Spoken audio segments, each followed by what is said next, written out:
Hey, everybody. Welcome to ABA Inside Track, the podcast that's like reading in your car, but safer. I'm your host, Robert Perry Cruz, and with me, as always, are my fabulous co-hosts. What up, Rob? It's Jackie MacD. That's what my name really should be. Turn your That was pretty gain good. down on That was the You turn the gain down. It's like Jackie living her best summertime life right there. Yeah, by the way, last night in class, I thought of two songs that I want to create. One is called The Code Violator. Would that be a great like rap song? Instead of Warren G's Regulator, Yeah. it'd be Violator. Right? Yeah. And I can't remember the other one, but that one was my most favorite. good. Thanks. And it's me, Diana. Hi. And we have, you've heard already, we have a special guest in the studio all the way from Australia. I don't know. What are the towns in Australia? I don't know them all. And her arms are really tired. It's Dr. Erin Leif. Hi, everyone. Thank you guys so much for having me. I'm so excited to be here. Yay. We're so excited to have you. I know. So we have a podcast you're listening to. It's about behavior analysis and behavior analytic research. Every week we pick a topic and then discuss some relevant research articles. And when we found out that Erin was going to be in the US of A, we said, well, we got to get a topic. And fortunately, Erin, I don't know if it's kismet. You wrote some articles on a topic. I sure did. And Just you were in here preparation in town. for the pod. Mhm. Yeah. Yeah. And being in town. So it all just came together beautifully. And now we're going to get a whole episode on the topic of promoting client rights, which the only reason you wrote about that, I'm guessing, is just to be on the podcast. Absolutely. It was my dream. No. These coincidental things just all seem to line up perfectly. So we're able to have you in the studio in person to do an episode on the topic of promoting client rights, which is an excellent, excellent topic. And fortunately, had some research, or we would have kicked you right out of the building. Yeah. Okay.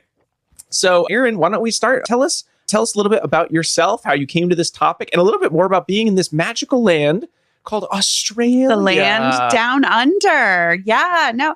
So I am from Massachusetts originally and had the opportunity to do my clinical training at the New England Center for Children, where I was for, I think, 12 years. When I completed my PhD, It's a long time. It is a long time. Just kidding.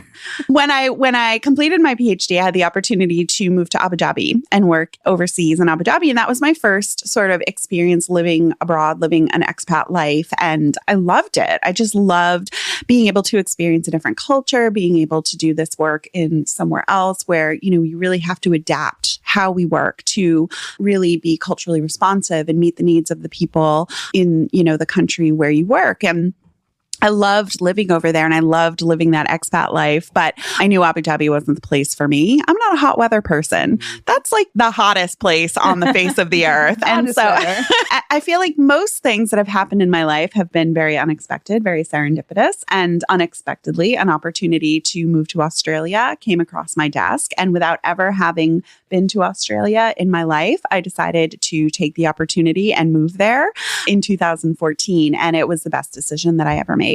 For a number of years, I worked in clinical practice in Australia in an early intervention program. And that really kind of taught me about, what are some of the relevant disability legislation policies. How is disability service? How are they funded in Australia? What's important to Australian families of young children? How do you work with Australian school systems as these young kids transitioned into school? And I learned a lot about, what it means to practice in Australia, and was doing that for about 4 years before, again, I very unexpectedly had the opportunity to join Monash University as a senior lecturer, which is kind of in between an assistant and associate professor role at the university to establish Australia's very first verified course sequence in behavior analysis. Right. So I've been with Monash since 2018, established the graduate course in behavior analysis. Boom. And it's been going great guns ever since. It's proven to be hugely popular, and we have amazing students both from Australia and from all over the world who do the course, and it's been an amazing experience. And so I'm really, really fortunate to have had these opportunities very unexpectedly presented to me. Can they take the BACB exam? So currently they can sit for the BCBA exam. However, one of the really exciting developments in Australia is that the Australian Association for Behavior Analysis, or ABAA, has established— I like that one. I know, it's a good one. ABAA. Has established a national system of professional self-regulation. So now we have an Australian behavior analysis qualification called the CBA, the Certified Behavior Analyst. So we are now actually moving away from BACB certification, and we're really trying to encourage our students to do the Australian CBA qualification. Wow. And we're working with regulators, with legislators in Australia to see that our national qualification is recognized, regulated as a distinct professional qualification in Australia. So I really have to give a shout out to the board of ABA Australia, who have been absolutely instrumental in making that happen. And we now, I think, have over 250 certified behavior analysts in Australia. That's a lot. I thought you were going to say like 8 or 9. Yeah, that's more than I was I'm expecting. telling you, it's blowing up over there.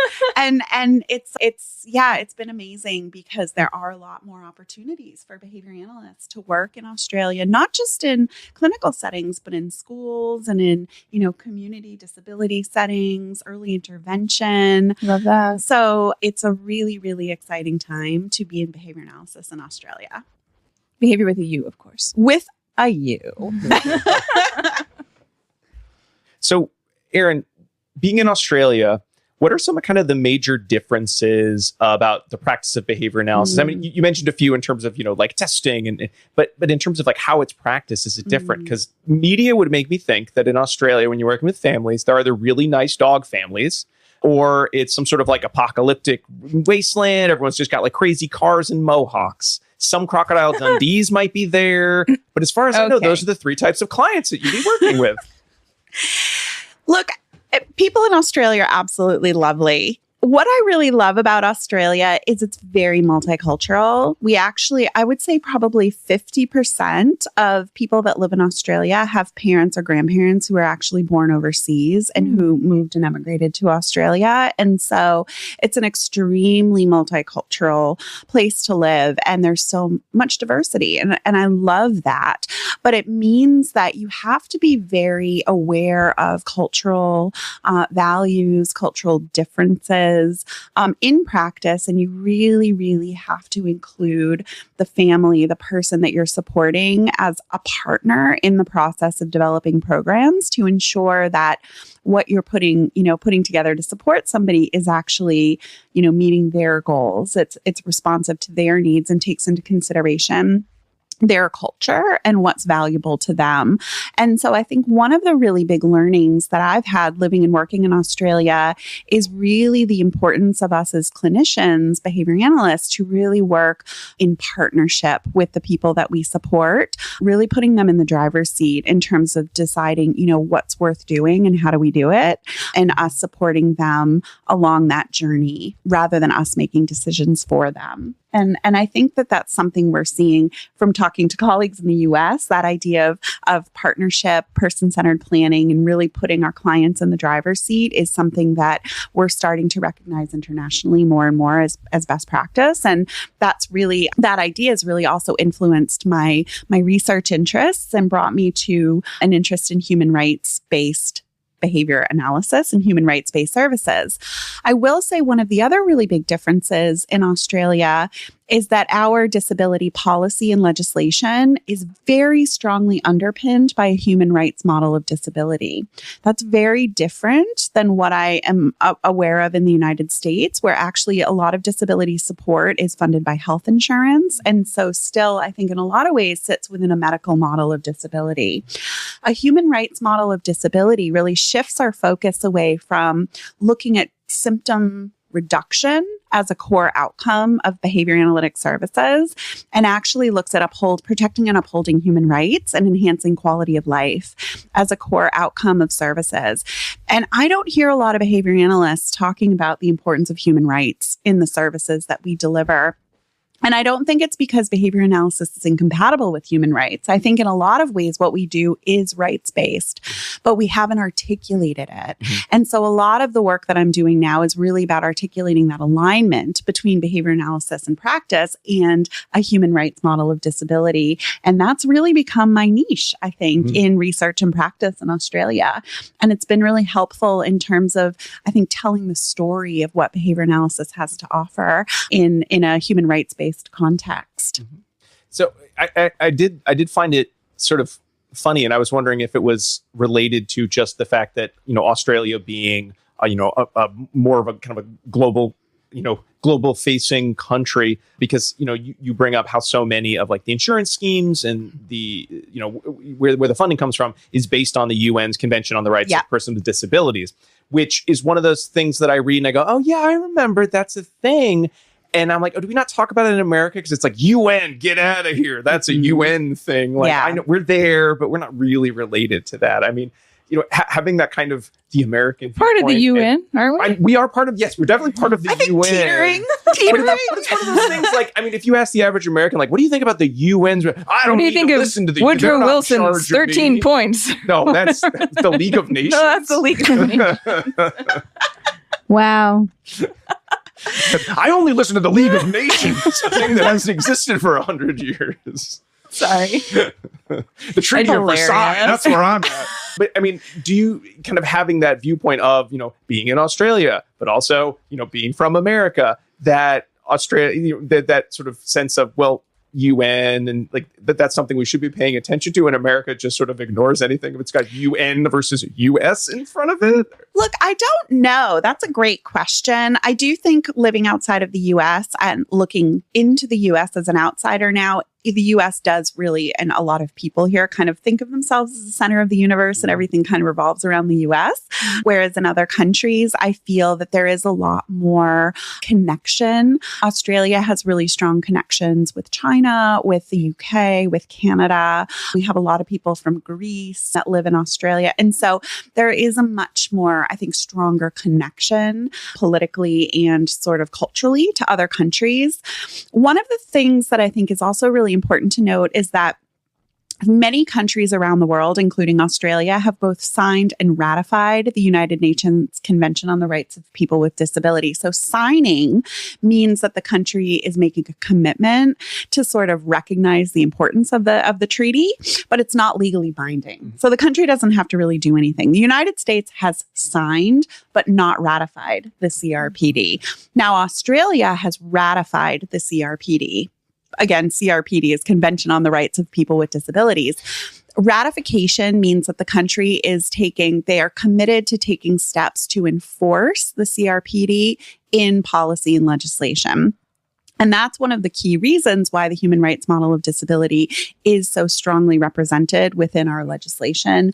It's represented within the act that underpins the National Disability Insurance Scheme, which is how disability services are funded. I can't believe they call it a scheme. It's a scheme. That must mean something different in Australia. It's a scheme, like a nice plan that everyone enjoys. Yeah, the NDIS is an interesting thing. It's an interesting beast. And again, you're talking about differences in practice in Australia.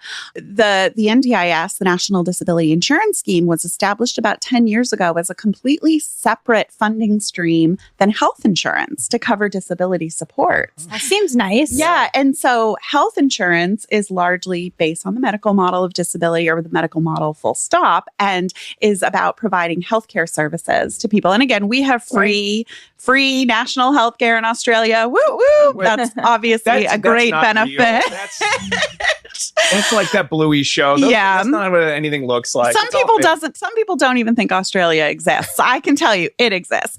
But the National Disability Insurance Scheme, again, the act that underpins the scheme, the legislation, front and center is the human rights model of disability. Front and center is the fact that Australia has signed and ratified the CRPD, and the act is what gives life to sort of living and breathing the CRPD in the way that services are delivered.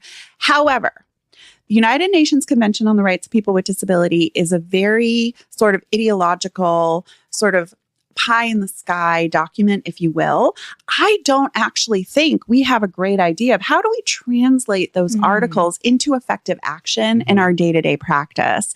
We need to do a lot more work to identify what does it mean to uphold someone's right to an inclusive education? What does it mean to uphold someone's right to decision making? What does it mean to uphold someone's right to access healthcare, access living where they want to live in society when there still are so many societal barriers that people with disability face? And so that's really what I'm interested in, is how do we take the articles in the convention and really translate them into effective action within behavior analytic practice? So that's kind of where some of my research is sitting at the moment. See, well, we've had a lot of kind of good background information because we are talking about, although the UN, that document applies to the US, we don't really bring it up as much, being in a totally different country, sort of how does behavior analysis look and how are things funded is so different. But we should probably say what articles we're going to be discussing in a little more depth. Well. Lucky for you, I have them right here. Well, and lucky for all of us, because this would be, well, I guess Erin could just tell us what she read, but I don't think anyone wants to come on the show. What she wrote? Read your articles. Tell us what's in there. Thanks for reading them. All right. So we have a few different articles to inform our discussion today, and they include, I look at their rights first, strategies used by Australian behavior support practitioners to protect and uphold the rights of people with disabilities, by Leif, Subban, Sharma, and Fox. That was published in Advances in Neurodevelopmental Disorders 2023. There we go. Also, stakeholders are almost always resistant. Australian behavior support practitioners' perceptions of the barriers and enablers to reducing restrictive practices, by Leif, Fox, Subban, and Sharma. And that was published in the International Journal of Developmental Disabilities 2023. And the stakeholders are always resistant is a quote. Yes. It's a quote from where the I article figured is not we would about how, stakeholders, what a pain. Exactly. Yeah. And I think, what's interesting about these two articles is that they were opportunities. Is that you wrote them? Is that I wrote them.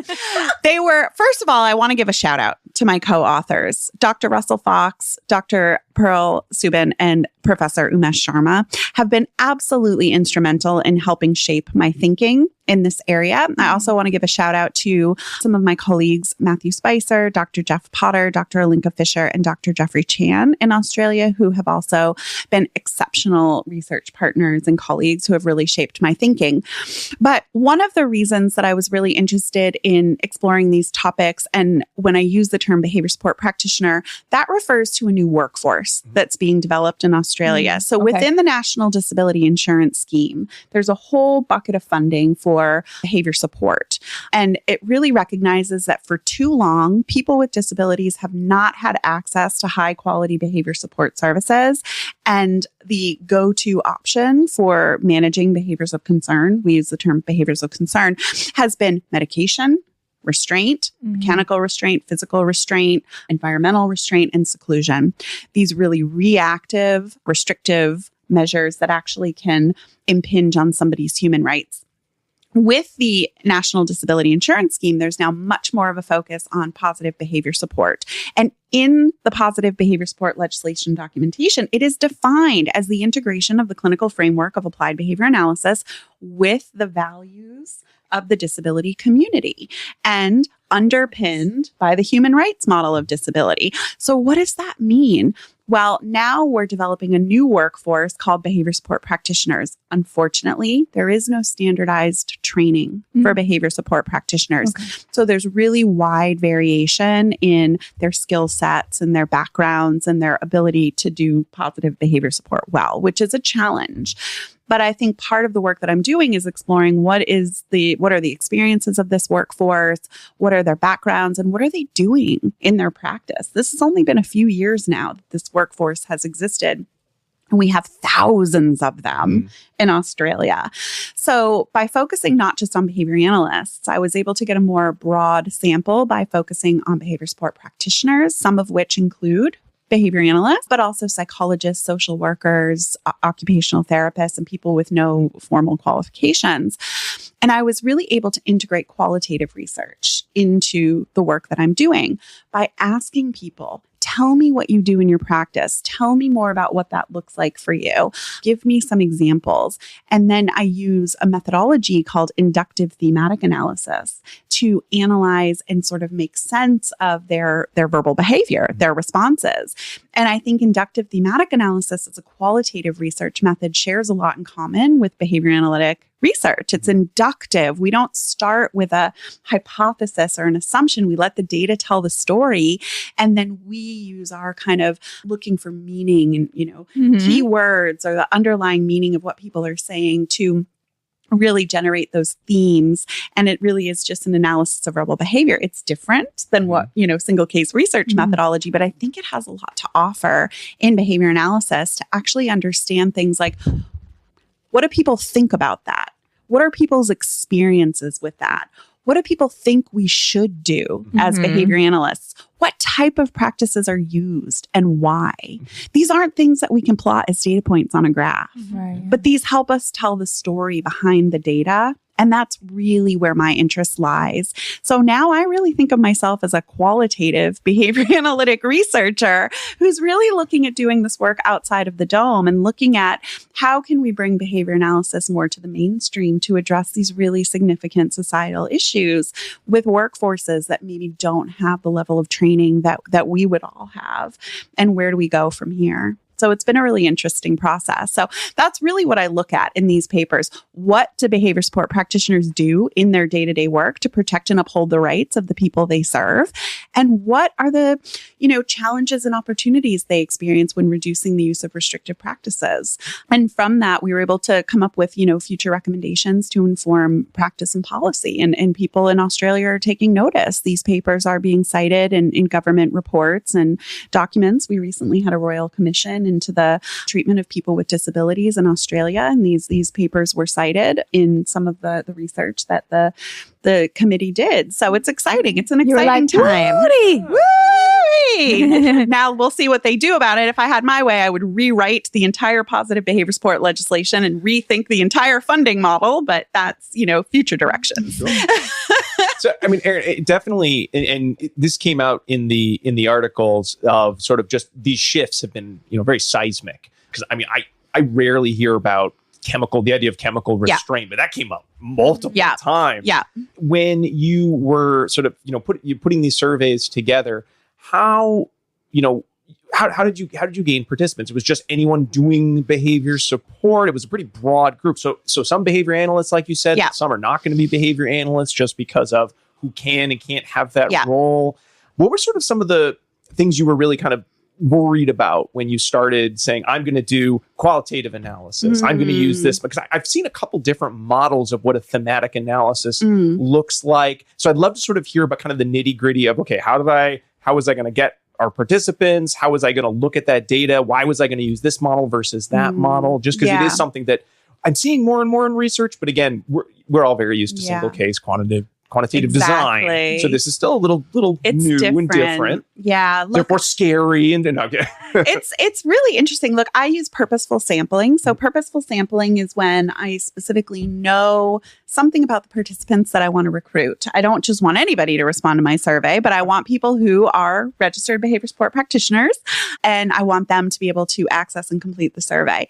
There are different levels of registration. And so I just had to write really clear inclusion criteria. So we include at the beginning of our survey an information sheet that describes, what is this research? Who are we looking to recruit? What credentials, qualifications, or background? And then I just use multiple channels to distribute the survey. I'm on the board of directors for an Australian organization called Behavior Support Practitioners Australia, which is a new peak body representing the interests of behavior support practitioners. We're advocating for improved behavior support services. So we had a great membership base to send the survey out to. The NDIS Quality and Safeguards Commission, which is an organization that really oversees quality of behavior support, a government organization, also distributed the survey. And from there, it's hard to get a huge response rate. And this was back in 2022. So we had even fewer behavior support practitioners then. But I just cast a wide net and, used snowball sampling, which means that people who filled out the survey could forward it on to other people who would meet I wondered what that meant. inclusion criteria. So purposeful sampling, snowball sampling, and using my professional networks to distribute the survey. That's how I was able to get the reach out there to get the participants.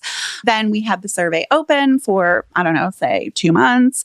And then what we did is we just, looked at however many people we were able to get. Now, I think we had a mix of close-ended questions, so scales that people could fill out, and open-ended questions. You don't tend to get as many responses to the open-ended questions because it's a bit more response effort. I check to say, do I have to answer this question or not? Exactly. So one of the things we asked in the Reducing Restrictive Practices survey was, what types of restrictive practices do your clients experience most often? And what we saw overwhelmingly was that chemical restraint and environmental restraint are the most common types of restrictive practices that are used. Chemical restraint meaning the use of medication to manage behaviors of concern, and environmental restraint meaning basically arranging the environment in ways where people's access to things within their homes or within the community is restricted. So, for example, having locked doors on refrigerators or cupboards, or preventing people from accessing certain parts of the home. And those were definitions taken directly from the legislation. So I didn't make up those definitions. And we saw that those two forms of restraint are used most often. Now, I'm not saying that there's never a place to use medication, or there's never a place to use environmental restraint for somebody's safety, for someone's well-being. And I think in some cases, these practices can actually enhance somebody's ability to participate in therapeutic services. But the problem is that they are just overused and misused and used without any sort of positive behavior support plan. Yeah. And so different than just incidental teaching where you might have something on a shelf and have someone ask. Yeah. And that wouldn't be classified as environmental restraint because you would be setting up a teachable moment and then you would be granting access to that item. Okay. Environmental restraint would just be, locking things behind a cupboard or a cabinet, and then the person doesn't have a way to request, and they don't have access to keys, and they just can't access their personal belongings. Yeah, that's very different. And unfortunately, this is just business as usual in a lot of disability settings, particularly with adults with challenging behavior. And so we were able to get quite a bit of data about, the prevalence of use of different restrictive practices. But then in response to those open-ended questions, for example, what are the challenges that you face when attempting to reduce and eliminate the use of restrictive practices, and what helps you? So getting at this barriers and facilitators idea. That's where we were able to do the thematic analysis to look at what are people telling us about those challenges and enablers, and looking at their text and analyzing the text to come up with those themes or categories. And then that's really what we presented in these two papers, was the findings of the open-ended questions. So the thematic analysis, looking at that, because I know we've read a couple different papers. It feels like there's a couple different models, though they sort of boil down to the same steps. And I know I've tried to do that when I've done surveys. Like in the past year, I've tried to do my own thematic analysis, though I do feel like all I'm doing is looking for some words that seem to be similar to other words. You had a much better spreadsheet than I think I'd ever used that you described. But I'd love to hear a little bit more about sort of like what are the steps? How much do they feel like precise the same way that you would get in quantitative analysis, versus is it okay that maybe it's not quite as precise because you might need to make some assumptions? Yeah. First of all, it's okay that it's not as precise. I would say the first step when doing qualitative research is to identify your positionality as the researcher, because you are bringing some level of bias to the data, because you are human with your own unique lived experiences. And my, lens as a researcher is that I think that restrictive practices are overused, and I think that they should be reduced. And I think that people with disabilities should have more access to services that protect and uphold their human rights. So I'm coming to the data analysis with my own assumptions and biases. My colleague, Dr. Russ Fox, loves a quote from Steve Hayes, which is that our assumptions come before our analysis. And so I think it's really important when you're doing qualitative research that you state your assumptions. Who are you as a researcher? What is your positionality? That's why often in qualitative research papers, you will see a positionality statement. I didn't include that in these 2 papers, but it's something I want to do moving forward. Now, the next thing that you do is something called familiarizing yourself with the data. So all you're going to do is you're going to spend some time reading through all the different open-ended responses. It could be a list of responses to open-ended survey questions, or it could be an interview transcript. And you're just going to give yourself that opportunity to kind of think big picture. What am I hearing from my participants? What are they saying? Are some ideas kind of jumping out at me already? That's the moment you go from thinking this is going to be easy to not easy. Then you're like, wait, what do they mean by that? I will say that doing thematic analysis of survey data, open-ended survey questions, is a little more challenging because people don't always provide that depth of detail. So sometimes you have to really be mindful of what can I actually take from this statement versus what am I maybe inferring or adding to it that maybe they didn't intend in their response. It's a bit easier with interviews in that you have a lot more data, but you have a lot richer data. So after that process of data familiarization, if I'm doing responses to open-ended survey questions, what I'm going to do is create an Excel spreadsheet. And on the left hand, I know I am going to bring in a spreadsheet here. On the left-hand column, I'm going to copy and paste all of the survey open-ended text responses. Each one is going to have its own row. Then along the top, I'm going to start to put in codes. So codes are these tiny little themes. There might be multiple codes that I'm later going to condense into a larger theme. But for now, I'm just going to create any little code that comes to mind as I'm reading each response. So let's say I read one response, and that response is, what is a challenge that you experience when reducing restrictive practices? They say not enough time. That would be a very generic response, but time. Okay, so that's a key word. I'm going to code that as time. Something about a barrier related to time has come up in that response. I'm going to code that with a little 1 under that category. There isn't really anything else I can code from those data. That was kind of the only response. But other people might provide a whole paragraph where they talk about, I find that parents are often very resistant to reducing restrictive practices because they don't feel safe. They feel that if they didn't use this practice, their safety would be at risk or the safety of their child would be at risk. And so they think this is the only way, and they haven't had success with positive. So they've given me a lot in that response. So now I'm creating lots of little codes. So code related to resistance from parents, code related to concerns about safety, codes related to other strategies haven't been effective. And I'm putting a 1 under each one of those categories to indicate that something in that response was reflective of that little micro theme, that code. So I'm going to go through all of the data, and I'm going to, in a sense, quantify it in that way. And then when I get to the end, I have this big spreadsheet with all the 1s and all the little categories and codes. And then what I have to do is look at, okay, do any of these codes hang together? Like, is there a way that I can combine some of them into larger themes? And that's the next step, is to sort of generate the themes out of the codes, because I don't want to write a paper where I have like 25 codes because it's going to be too much. Nobody's going to want to read that paper. And so now maybe I'm condensing them and I end up with, let's say, 6 themes, where under each theme, I have a definition for the theme, which clearly describes what was sort of coded in that thematic area. And then I'm going to recode the data. So I'm going to put all of the quantitative, all those little 1s under the themes instead. And so by the time I get to the end of that process of condensing into themes, now I can say, okay, 50% of responses gave 50% of participants gave me a response that was indicative of this theme. 25% of participants said something that was indicative of this theme. 100% of participants said something that was indicative of this theme.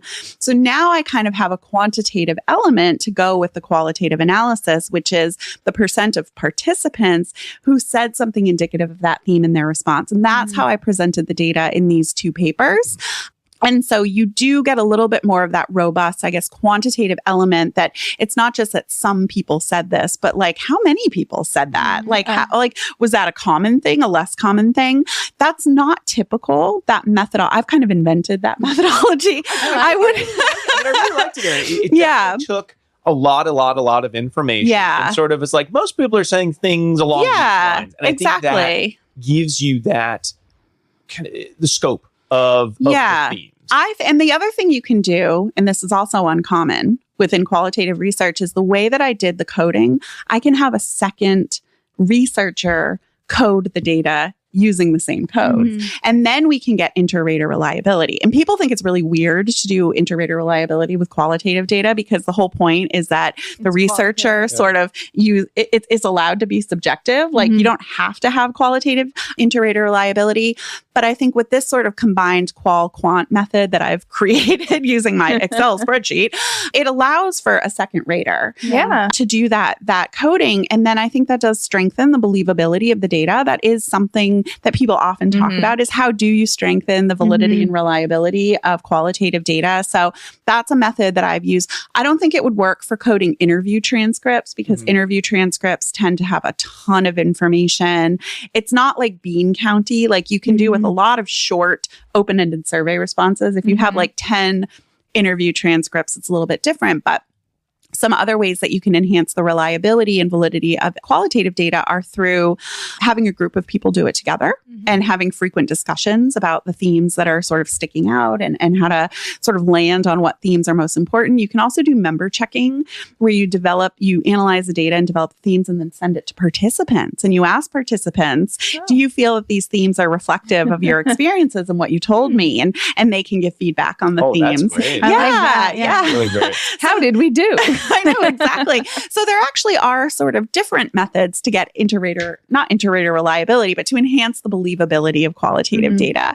And, through my experience doing this work, I've learned a lot about that. So one of the books that I really like that's really guided my thinking is Braun and Clark, Thematic Analysis. It's a very user-friendly book on inductive thematic analysis. And I highly recommend it for anyone who's looking to get into this area. Okay. We'll add it to the book club master list, I think. If it's on Amazon, which is usually where we make our list of books.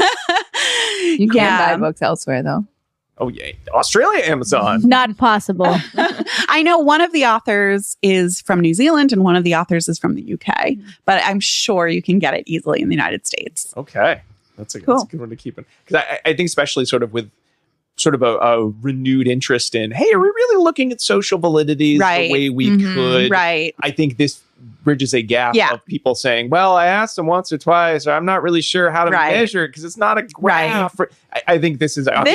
I think, the future of social validity research in a lot of ways. And we actually just published a new paper in the Journal of Applied Behavior Analysis where we did a 10-year systematic review of social validity measures published in JABA. And what we found is that the most common measures of social validity were researcher-created Likert-type rating scales conducted at the conclusion of the intervention where the data were not used in any way to inform any changes to the intervention. That's not social validity. That's not behavior analytic, right? Behavior analytic research it's iterative, it's inductive, it's, you're always looking at the data along the journey to inform changes to what you're doing. How is that type of social validity representative of behavior analytic research?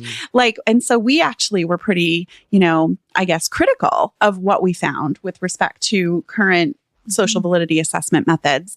And we think that, the future of social validity is more of those inductive, ongoing measures of social validity. I think things like, concurrent chains preference assessment is one method, or like Dittu's enhanced choice model. But I think that there are other ways through conversations with people, through interviewing, through even what you do in your clinical meetings with families, are opportunities to gather social validity data. But how do we make those data not just...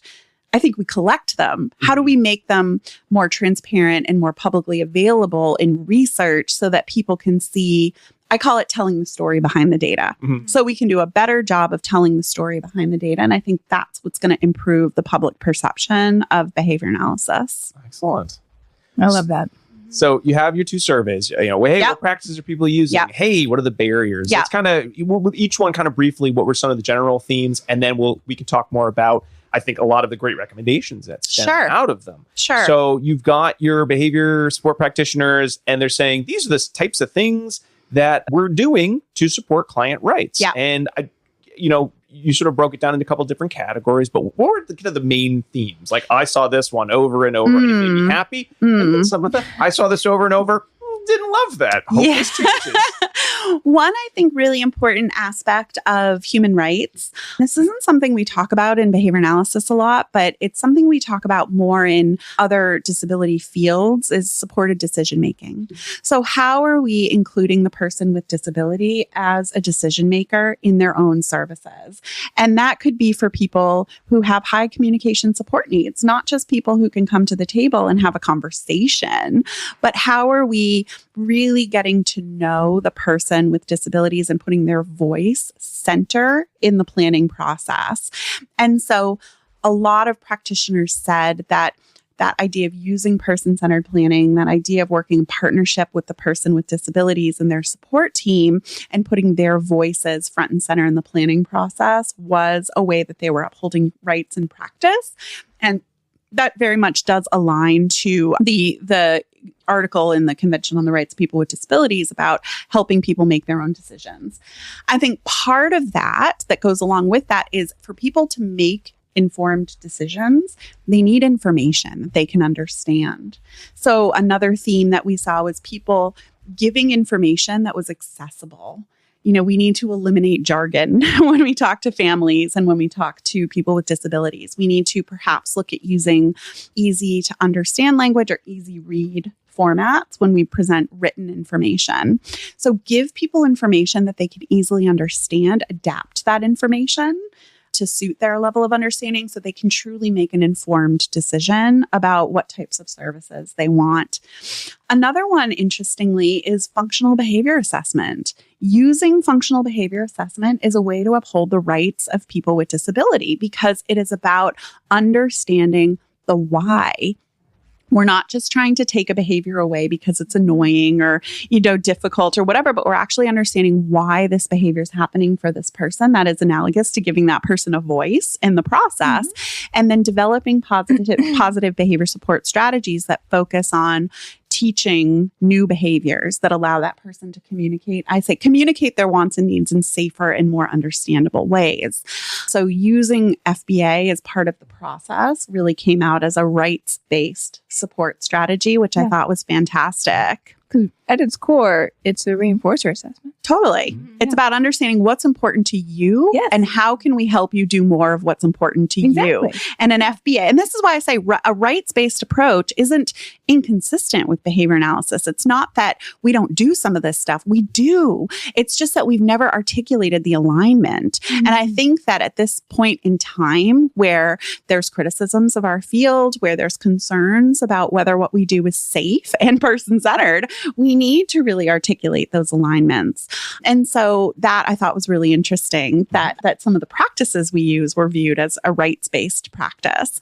And of course, looking at ways to uphold someone's rights, looking at ways to get rid of restrictive practices that don't need to be there, and then looking at ways to minimize the use of restrictive practices and supplement that with other behavior support strategies using things like functional communication, making changes to the environment around the person, understanding what brings this person joy in life and helping that person do more of those things. All of those are consistent with upholding a person's rights. So those were some of the main themes that came out of that particular survey. Yeah. And I'm guessing the barriers survey was, and we just did the things we said in the last survey, and it's been amazing, right? No big. If only the barriers survey, the things that we encounter when trying to eliminate and reduce the use of restrictive practices are significant. So of course, as mentioned in the title of that paper, apprehension and fear on part of parents, support workers, service provider organizations, teachers. Apprehension and fear about taking out restrictive practices was the number one barrier. And I get it. It's not that people are just bad people that just want to, impinge on the human rights of people with disabilities, but using these practices is just how they've figured out how to get by in day-to-day life. How to feel safe, right? It's how they know to feel safe, feel like they can, keep the person safe, feel like they have some sense of control over what's happening within their lives. And I think that with this idea that we need to get rid of restrictive practices, practitioners probably came in guns blazing and were like, you can't do that, you can't do that, you can't do that, you can't do that. And it terrified families, it terrified teachers.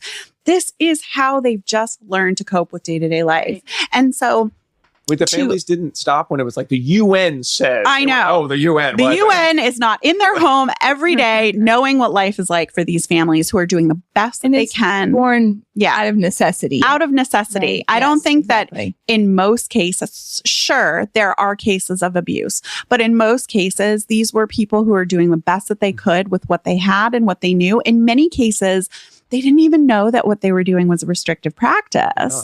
There's a lack of clarity of definitions, a lack of understanding about what counts or constitutes a restrictive practice. And so this kind of ties into another barrier, which is people don't know what they're doing as a restrictive practice. Mm-hmm.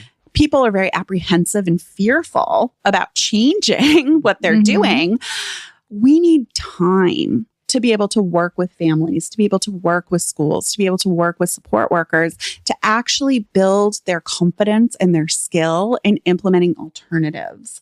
That's not something we can just write a piece of paper and say, do this instead, and they're going to do. And that's kind of where we're at right now within the scheme. It's sort of like, just write a behavior support plan and give it to them, and that'll do the trick. And it's like, no. Writing a behavior support plan is not where the magic happens. The magic happens in the coaching, the walking side by side with families and assisting them to learn to implement these strategies and to see the success and to build their confidence. We don't have enough time and we don't have enough funding to do that right now. At least that's not what behavior support practitioners say. And so there's really a need to understand that this process of reducing and eliminating restrictive practices is a long game. And we need to be able to build those strong, trusting relationships with families, support workers, teachers, and help them implement alternatives. And it's a slow process. It's not, I think there's this idea right now in Australia that to reduce restrictive practices, we need to just write a behavior support plan. But it's so misconstrued, right? Because positive behavior support is not a written document. It's a Cross that word, restrictive practices, and write behavior write support something else instead. It's like, no. Like, it's a systems approach. It requires change at all levels of the system and capacity building. That's where we need the funding and the time. So I would say those are some of the most significant challenges that people noted. One thing that really jumped out to me, behavior analysts usually get a rap as like, oh, these know-it-alls. They say do this, and they think they're above everybody else. Boy, the behavior support practitioner responses around the medical practitioners are pretty damning. Yeah. It seemed like those people are jerks in Australia. Yeah. So that's a really interesting point. So in Australia, behavior support practitioners are now seemingly responsible for monitoring the use of chemical restraint and advocating it for its reduction, but they are not the prescribing professional. Right. The prescribing professional is a GP, a general practitioner, a psychiatrist, or some other medical professional. They prescribe. So now behavior support practitioners are essentially being asked to work outside their scope of competence and practice by advocating for medication changes. And medical doctors, they don't think that what they're prescribing is a chemical restraint. They've never heard the word chemical restraint before. So now you have this young behavior support practitioner coming into the office and saying, I need you to sign this form to say that what you're prescribing is chemical restraint. And the doctors are like, I'm sorry, excuse me, what? That's not chemical restraint. That's medication. And so now I think that there's this real, challenge with how are behavior support practitioners supposed to advocate for the reduction of something that the prescribing professional does not agree is a restrictive practice? How are they supposed to advocate for prescribing medication when that's not in their scope of practice? There's so many challenges related to chemical restraint. And I think what needs to happen before we can start to do anything meaningful in this space is that the peak medical associations need to come up with a coordinated position on the use of medication for behavior management, train medical professionals in what this means and how to, prescribe and how to monitor how things Seems are like a lot. used. And that's a huge undertaking. It's a huge culture shift in the medical profession around, you go to a doctor, they're going to prescribe medication. Like, that's what they're in the business of doing. They might refer you to a behavior support practitioner if they're sort of in the know, but you go to a doctor and you say, this person's really agitated, this person's, having self-injury or aggression or other behaviors of concern, they prescribe medication. That's what they do. So I think without getting the medical profession on board, we're going to have a really hard time reducing the use of chemical restraint. There's also just rampant issues with definitions. Again, even behavior support practitioners can't agree on what constitutes a restrictive practice. Like, people want a list. Yeah. What is a restrictive practice and what is not? There is no such thing because it's contextual. It's how it's used is whether or not giving someone a hug could look like a physical restraint. It's not a physical restraint, it's giving someone a hug. But if you bear hug someone to stop them from hitting themselves in the head, that would be physical restraint. So like You just kind of blew my mind with the idea of the contextual restraint hug, Erin. Yeah. I never thought of it that way. But that's the thing is, we want a list. There's no list. It's all contextual. Yeah, it's how it's used, when, and why that defines whether it's a restraint. So we would say with a medication, if you give someone a medication because the purpose is to reduce their self-injury, that would be medication for the purpose of behavior management. It would be a chemical restraint. Well, now doctors are saying, oh, it's not chemical restraint. I'm giving them the medication for their autism. Which we know there's no medication to treat autism, but they're saying it's not for behavior, it's for the diagnosis. Now, technically, it's no longer chemical restraint. So there's a lot of issues with understanding, with definitions, with context that make it really, really challenging work. Well, we have some great results. Now I guess the question becomes, what do we do next? And we'll get to that after a little break. We'll be right back.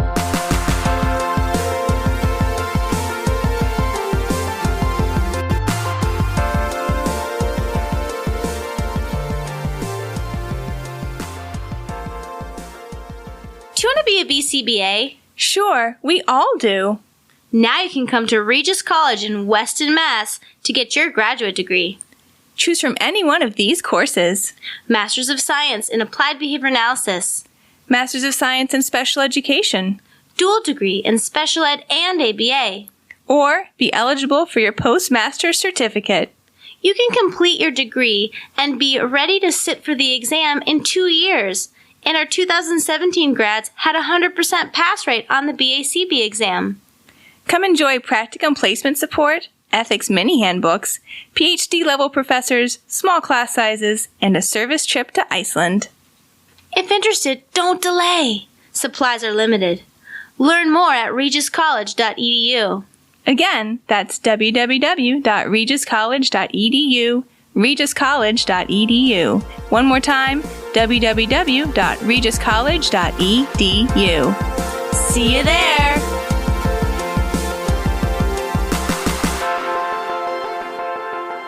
And we are back talking with Dr. Erin Leif about promoting client rights. But before we get into the recommendations, I just want to remind our listeners, ABA Inside Track is ACE and QABA approved. And by listening, you're able to earn 1 learning credit. All you need to do is, finish listening. Then go to our website, abainsidetrack.com, and enter in some key information, including 2 special secret code words. These code words come straight from Australia. Erin, how do you pronounce the first one? It starts with an M. Melbourne. Melbourne. I'm going to spell that for those of you who are not in Australia. It's Melbourne. Many of us might have pronounced it as Melbourne. It's Melbourne. Melbourne. Okay. So whether, however you want to pronounce it while you're typing it in, that's all good. Just make sure you spell it the right way. All right. I don't think we've had... We like to say things weird in Australia. I guarantee you every city name that you pronounce, you're saying it wrong. Oh, jeez. Okay, wait, what are some other... Much like Massachusetts. Yeah. It's much like Massachusetts. So Canberra. Canberra. Yeah. No, it's not Canberra. It's Canberra. Canberra. What? Yeah. Okay. Cairns. It's not Carns. It's Cans. What? Oh, yeah. Okay. Everything. I can hear it. Yeah. Everything. All righty. Well, anyway, we're not going to get to the end of how to pronounce everything properly in Australia, but I think we can get to the end of discussing a lot of the recommendations. So Erin, from in your first survey article, talking to the behavior practitioners around, how they promote rights, you proposed the great acronym, the rights model. You also shared with us a document, like a 10 ways sort of to promote human rights document that seemed to me, other than like one or two of the points really came directly out of these papers. But I'm making that up. Are these two separate things? Did one morph into the other? Look, they kind of sit side by side. So what I want to highlight when it comes to recommendations coming out of this research, the recommendations aren't just about what practices we should use. They're also about systems. How do we put system components in place that can support service provider organizations, schools, and families to protect and uphold the rights of the people that they work with? So I'll just quickly go through kind of my top 10, some of which are more systems related. For example, I think that disability service providers or ABA service providers should have a policy or a document that describes how they will intentionally protect and uphold the rights of the people that they serve within their provider organization. So this could just reference the United Nations CRPD and talk about, well, how are we going to provide information to people in ways they can understand? How are we going to provide a complaints mechanism so people can voice issues that are coming up for them? How are we going to put the person's voice at the center of the planning process? So if there's one takeaway that I can give to all of you listeners out there, it's develop a policy within your organization that specifically describes the steps that you will take to protect and uphold the rights of the people that you serve. That's a simple thing that everybody can do tomorrow. The next thing is that we need to foster this collaborative and empowering therapeutic alliance with the people that we serve.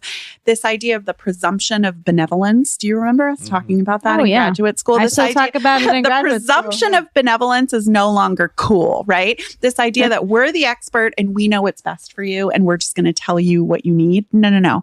We need to work with you as partners to discover what's important to you and how are we going to help you achieve that. So by building a strong therapeutic alliance with the person, by being trustworthy, by putting them in the driver's seat, by listening, we can do that. The next is that we want to enable the people that we work with, particularly people with higher communication support needs, to make their own decisions. And I really recommend that behavior analysts look at the literature on supported decision making. Decision making isn't you either do it independently or you don't. It's a continuum. Everybody has the capacity to make decisions somewhere on that continuum. It's about identifying what is the place of support for that person. The next is to provide information to families and to people with disabilities in ways they can understand. People have the right to access information. So how are you going to provide information, perhaps using more easy read formats, using, talking to people in ways that are free of jargon? Think about how you're providing information about your services in ways that allow your clients to understand and make truly informed decisions. Can I pause on that one for one Sure. second? Because every time I hear make something, more readable, I certainly think about jargon. And then I feel like I sort of fall into the weeds of like, well, I guess I have to use a bigger font and maybe no serifs, or should I use serifs? And I need to make sure it's what's a serif? Like when you have a T and there's like a little flaggy on the end of the T. It's just like little extra parts on the the letters. Yeah. Like how It's readable are the letters? Look at the font. I feel like I get into like the aesthetics weeds. The aesthetics and I of know the there's font. so much more to it than that. I mean, what are some other things that you might recommend in terms of like to make something more understandable? So level of language. So now with AI, we can actually run documents through AI and say, write this at a 6th grade reading level.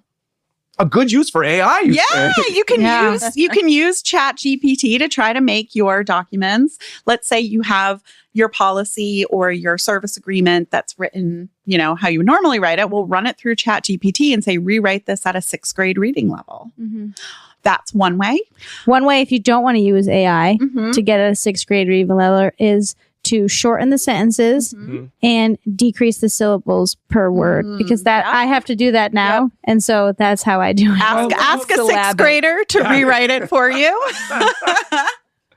What do you make this behavior plan, Billy? Another way is to add pictures. So add picture representations of some of the text. Another way is to, if you have many clients for whom English is not their first language, can you translate some of your documents into, Spanish? Or, for example, in Australia, we have a lot of native Mandarin speakers or people from India. So that's tricky because there's so many different languages. Yeah. But can you translate it into a different language to make it more readable? So it's just all about thinking of the the, needs of your audience, like your listeners, and how can you make it more understandable to the listener? Okay, thank you. I appreciate the no problem. detail there. The next is more of a practice, but it's number 5. Implement person-centered positive behavior support plans, right? Like make the focus, and this is really related to behavior support specifically, but make the focus of your work on building skills, meeting people where they're at, providing support that is pitched at the right level, and then building skills over time. And when we do this, we really do need to consider the person's unique strengths, their goals, their values, and their needs. So we need to look not just at deficits, but also at the strengths and talents and interests that they bring to the table. Number 6 is, interestingly, it seems maybe a little out of left field, but it's cultivate cultural capability.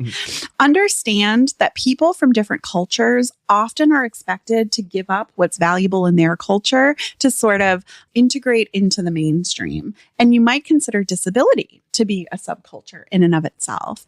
And for some people who are seeking services, the goal is not to rid themselves of disability. They are proud of being a disabled person, but they want to be a disabled person who has support so that they can thrive rather than a disabled person who's struggling. We need to respect that. That's part of culture. And so it's about, again, putting the person in the driver's seat and understanding what's valuable to them. Understand that what's valuable to them might be strongly based in their culture. It might be very different from what we would consider to be valuable, and really make sure that we're understanding and integrating their cultural practices, beliefs, traditions into the provision of services. The next is utilize the least restrictive alternatives, right? We want to go in and support people. Sometimes that might involve having to use a restrictive practice for safety reasons.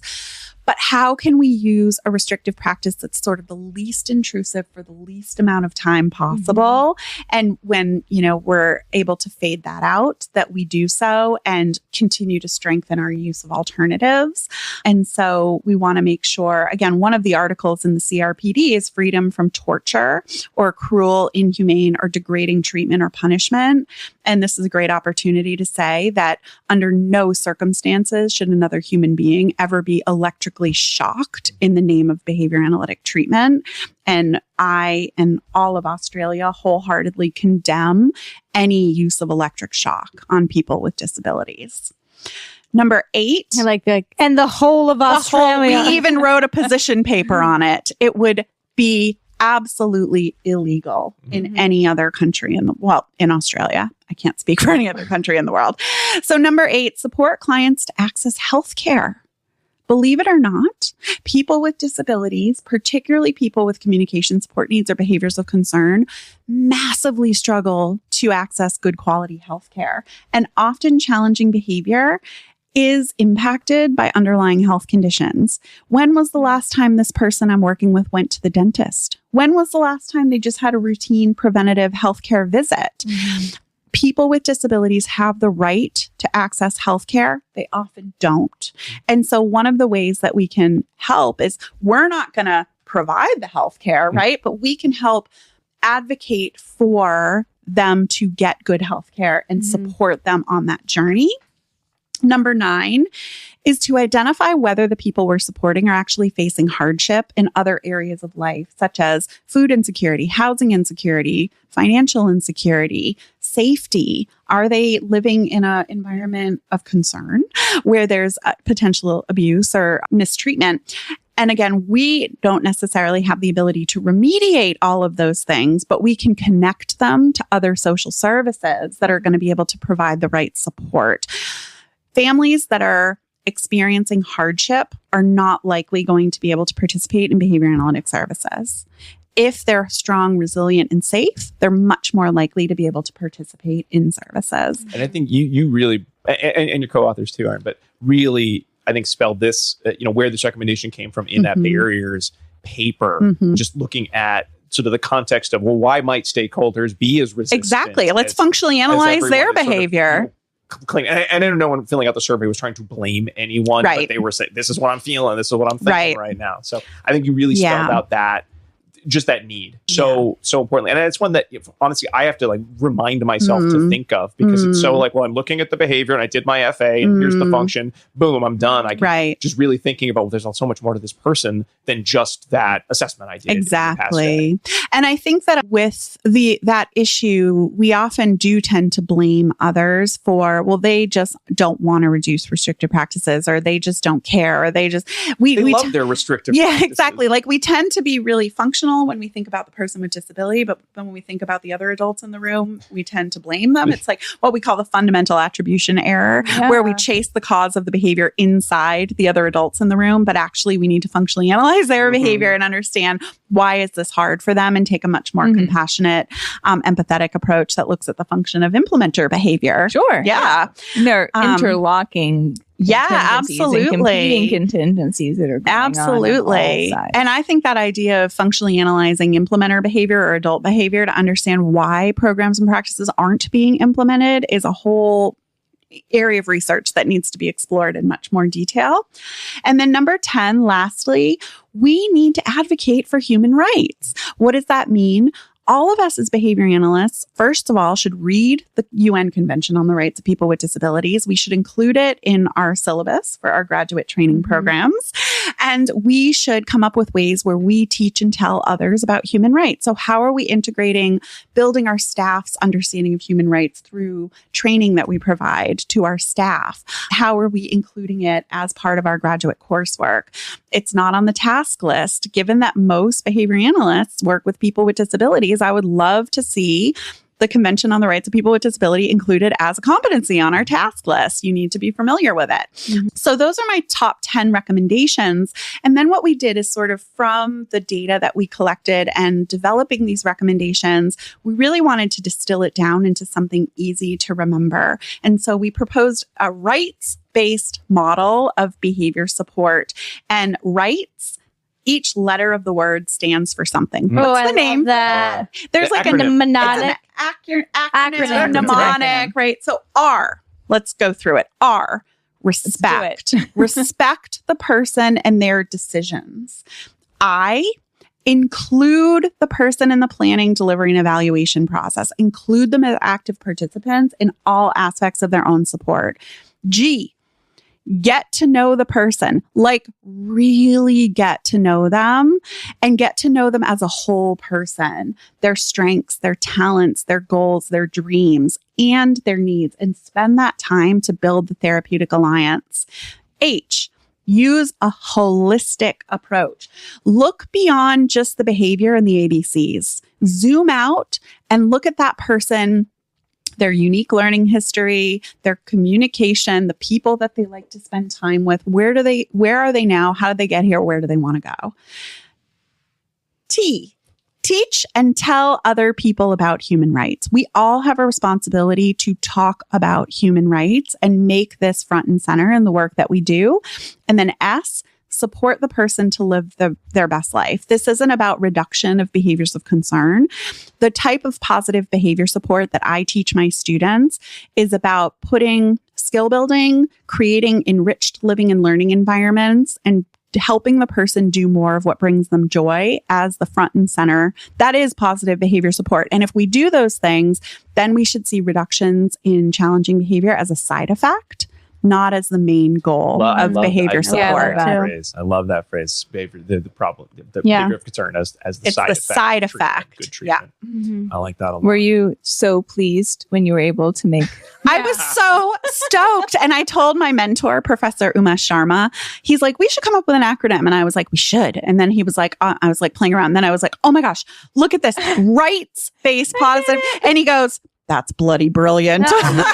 So nice. So I guess in terms of this rights-based model of positive behavior support, what I want to do is sort of a next step with this. So I want to take the rights acronym and what we kind of came up with, and I want to sort of validate it. I want to go out to practitioners and people with disabilities and their families, and I want to kind of show them what we came up with and what this means. And I want them to tell me, what do they think of it? Do they think anything really important is missing? How would they make it better? Like, where do we go from here?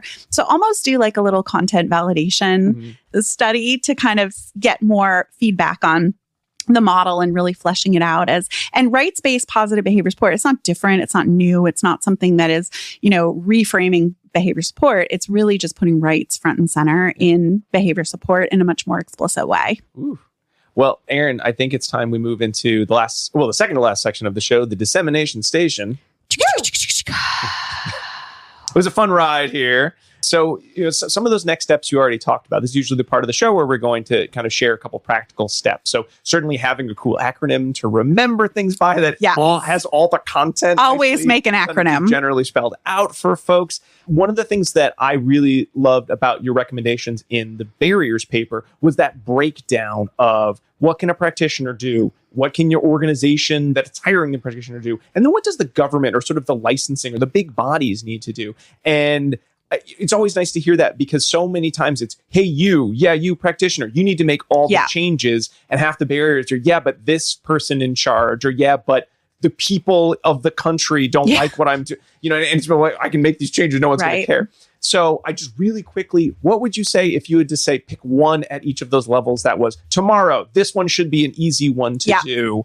What would they be at the different levels? Yeah, that's a great question. So I think at the level of the practitioner, I guess this is just something I really like.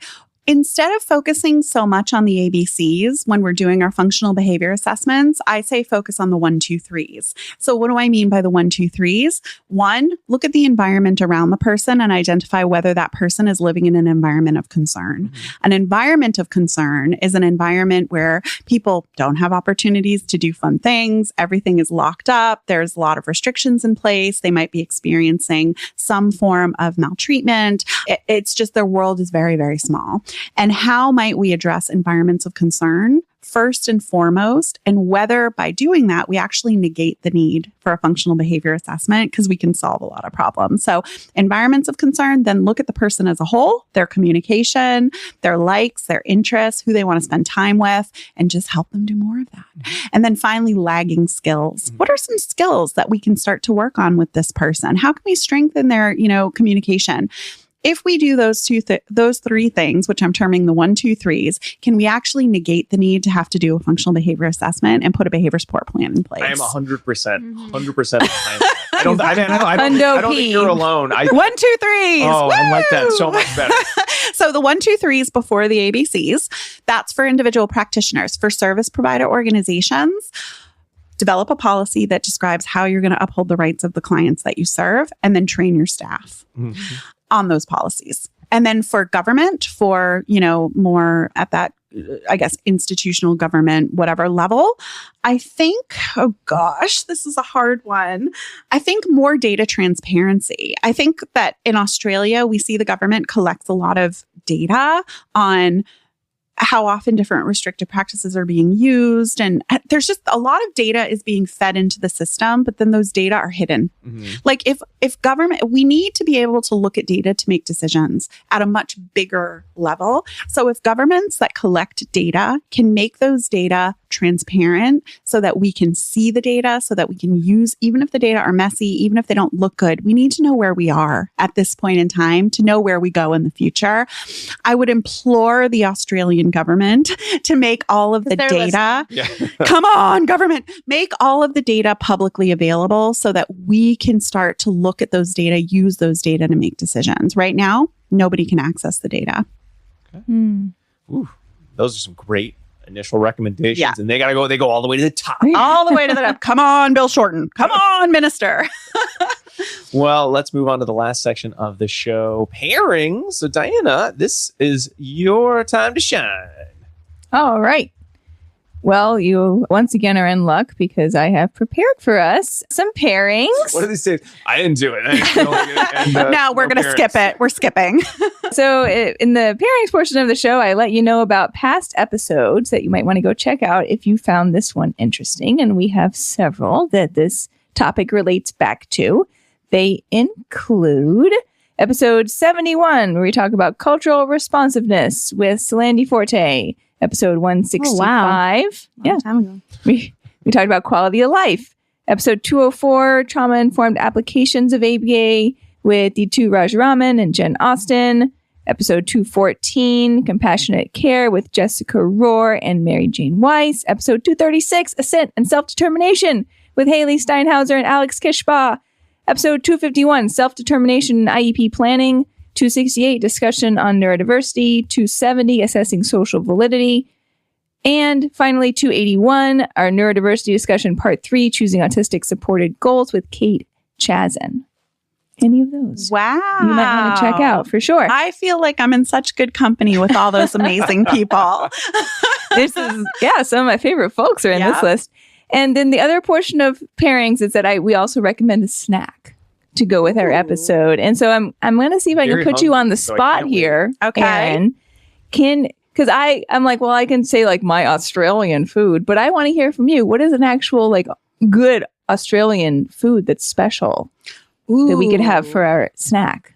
That you can get here? No. Okay. It's imaginary. Bad that we can't get here. Great. Yes, that one. Oh, gosh. I mean, I would say, of course, one of Australia's number one snacks is Tim Tams, which I saw that you can actually buy at Wegmans, but they're so expensive. Oh. Is that like a chocolate cookie? It's the chocolate cookie thing. Yeah. Tim Tams are a big thing. Okay. I need wouldn't that. say America has so many more snack options than in Australia. I'm like, oh God, I don't even remember. But I would say it could be a meal as well. I would say, I mean, we have a lot of really good, authentic Chinese food and dumplings in Australia. So I'm a big fan of dumplings. Okay. I love it. So I would say that everybody please eat dumplings while you listen to ABA Inside Track. Okay. Awesome. Thank you very much. I love it. That was pairings. All right. Please enjoy. And that brings us to the end of the show. Once again, big thanks to Dr. Erin Leif for being on the show, being here in the studio, which is very exciting. We don't get to do that with guests as much, especially coming from international. So far away. I know.